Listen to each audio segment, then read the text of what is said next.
नमस्कार, आप देख रहे हैं खबर असरदार। मैं हूं आपके साथ पूजा सचदेवा।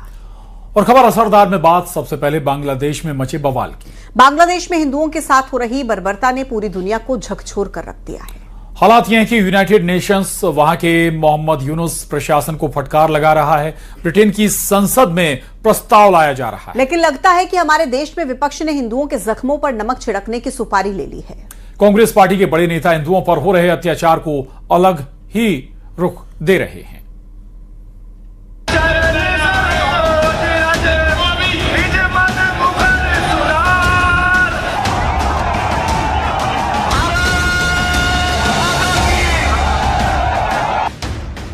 देश के शहर शहर में ये आक्रोश बांग्लादेश में हिंदुओं से हो रही निर्दयता के खिलाफ है। लिंचिंग हो रही है, आग लगाई जा रही है, मकान दुकान फूंके जा रहे हैं, लेकिन अपने ही देश में बैठे कुछ नेता इन हिंदुओं के जख्मों पर नमक छिड़क रहे हैं।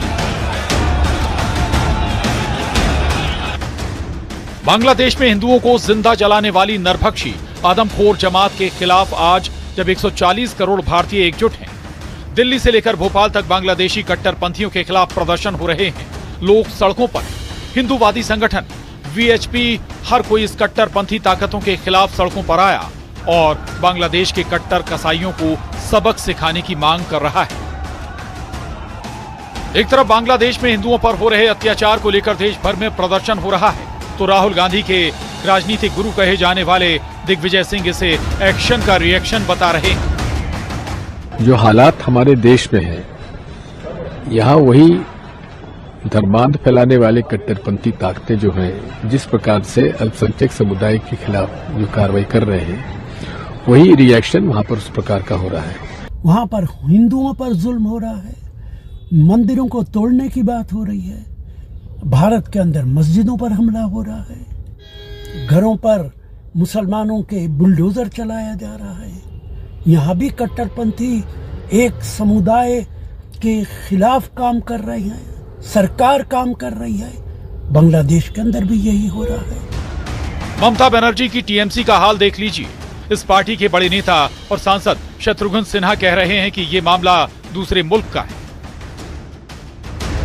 मुल्क मेरा नहीं है, मुल्क बांग्लादेश है। कि वहाँ के यूनुस साहब जो हैं नोबेल प्राइज विनर हैं, जो कार्यभार संभाला हुआ है प्रेसिडेंट का। अब हम चाहेंगे कि वो इन बातों को जरूर देखें और चिंता होनी चाहिए, हो भी शायद रही होगी उनको। अब जहां एक तरफ कांग्रेस और विपक्ष के तमाम नेता बांग्लादेश में हिंदुओं के साथ हो रहे अत्याचार को दूसरे मुल्क का मामला और एक्शन का रिएक्शन बता रहे हैं, तो इधर बीजेपी और एनडीए के तमाम नेता पलटवार करते नजर आ रहे हैं। दिग्विजय सिंह जी इतने बड़े नेता होने के कारण, भूल से मध्य प्रदेश के 10 साल मुख्यमंत्री रहने के कारण भी, राज्यसभा के सदस्य होने के बाद भी दिग्विजय सिंह जी ये तय नहीं कर पा रहे कि वो हिंदुस्तान के नागरिक है कि पाकिस्तान के आईएसआई के एजेंट हैं, वो अलकायदा के एजेंट हैं क्या, या वो अंतर्राष्ट्रीय आतंकवादियों ने उनको कोई सुपारी दे रखी है कि आपको उनकी तरफ से प्रवक्ता बनकर रहना है। पश्चिम बांग्लादेश में जो हिंदुओं के साथ, निर्दोषों के साथ जो अन्याय अत्याचार हो रहा है, उसमें हिंदुस्तान में ऐसी कौन सी घटना हुई है जिससे यहाँ के मुसलमानों को बाहर रिएक्शन हुआ, बताइए। और अभी हाल ही में ऑस्ट्रेलिया कहां पर जो हमला हुआ था, वहां पर जो निर्दोषों को मारा गया, वो कौन सा रिएक्शन था। आतंकवाद का समर्थन करोगे दिग्विजय सिंह जी, तो ध्यान रखिए, हिंदुस्तान की जनता सब जानती है। 1971 में भारत सरकार के सक्रिय सहयोग से मुजीबुर रहमान के नेतृत्व में बांग्लादेश का निर्माण हुआ था। बांग्लादेश में विकास हुआ, लेकिन पाक समर्थक जमायत इस्लामी और कुछ तत्वों को ये मंजूर नहीं था। लिहाजा कभी उपद्रव करके, कभी भारत के खिलाफ नफरत फैला करके वो भारत और वहां के रिश्ते खराब कर। बांग्लादेशी हिंदुओं के लिए वीएचपी, बजरंग दल, साधु संत, अन्य हिंदूवादी संगठन प्रदर्शन कर रहे हैं।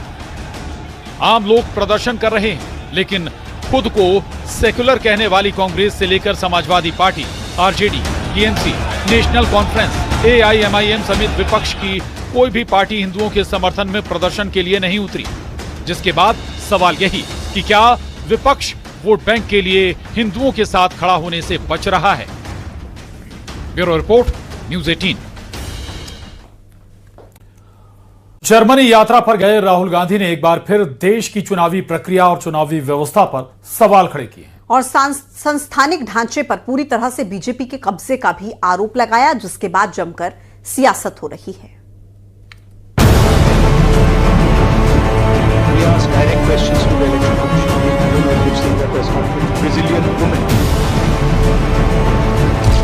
जर्मनी से राहुल गांधी का सरकार पर हमला, चुनावी प्रक्रिया और ईवीएम पर फिर उठाए सवाल, बीजेपी का पलटवार, अराजकता फैलाने का लगाया आरोप।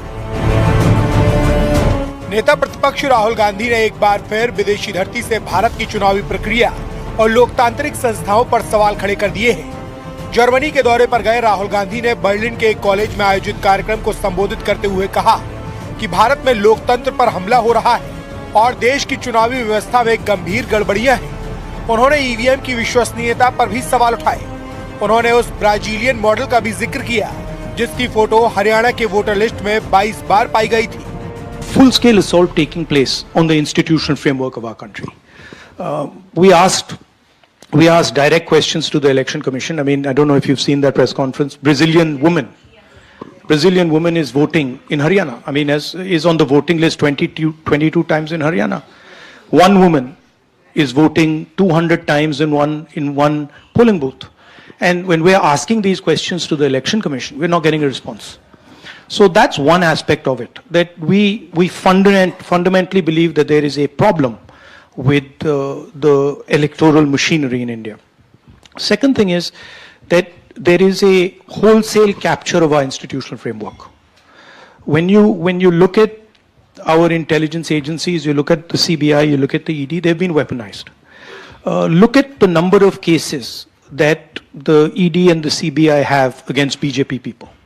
You'll find the answer 0, right? And look at the number of cases they have against people who oppose them, and you'll find that pretty much most of them are political cases. And so there is a weaponization of the institutional framework. अब आपको बताते हैं कि राहुल गांधी ने Berlin में क्या कहा। राहुल गांधी ने कहा कि भारत में लोकतंत्र पर हमला हो रहा है, देश की चुनावी व्यवस्था में गड़बड़ी है, हमें भरोसा है कि ईवीएम में समस्या है। इस दौरान उन्होंने आरोप लगाया कि हरियाणा के चुनाव में एक ब्राजीलियन मॉडल ने 22 बार वोट किया। हरियाणा में एक महिला ने एक बूथ पर 200 वोट डाले। इसके साथ ही उन्होंने दावा किया कि चुनावी व्यवस्था में समस्या की वजह से कांग्रेस हरियाणा में चुनाव हारी। इस दौरान उन्होंने संवैधानिक ढांचे पर पूरी तरह से बीजेपी का कब्जा होने का आरोप लगाया। खुफिया एजेंसियों, सीबीआई और ईडी का हथियारों की तरह इस्तेमाल करने का आरोप लगाया। राहुल गांधी ने कहा कि राजनीतिक ताकत बढ़ाने के लिए धार्मिक ताकत का इस्तेमाल हो रहा है। इस दौरान उन्होंने कहा कि इंडी गठबंधन के सभी दलों को आरएसएस से नफरत है। राहुल गांधी के इन बयानों पर बीजेपी ने कड़ा पलटवार किया है। बीजेपी ने आरोप लगाया कि राहुल गांधी विदेशी धरती पर जाकर भारत की छवि खराब करते हैं। चाइना का करो गुणगान, भारत का लगातार करो अपमान, यही बन चुकी है राहुल गांधी की पहचान। और इस बार तो सोरोस के कई सारे लोगों को मिलने के बाद लगातार ये बात उन्होंने की। तो ये रिश्ता क्या कहलाता है? वही सोरोस जो भारत को डिस्टेबलाइज करना चाहता है, उनके लोगों से मिलकर राहुल गांधी इस प्रकार का दुष्प्रचार भारत के खिलाफ फैलाते हैं। ये रिश्ता क्या कहलाता है? वहीं बीजेपी प्रवक्ता प्रदीप भंडारी ने सोशल मीडिया प्लेटफॉर्म एक्स पर राहुल गांधी पर भारत के खिलाफ माहौल बनाने और अराजकता फैलाने का आरोप लगाया और कहा कि राहुल गांधी की कांग्रेस अपने आइडियोलॉजिकल पैटर्न जॉर्ज सोरोस के साथ इंडियन डेमोक्रेसी में अराजकता अशांति चाहती है। वो भारत की तरक्की नहीं बल्कि भारत में अस्थिरता चाहते हैं। बर्लिन में राहुल गांधी का दिया बयान अब दिल्ली की राजनीति में बड़ा सियासी संग्राम बन चुका है।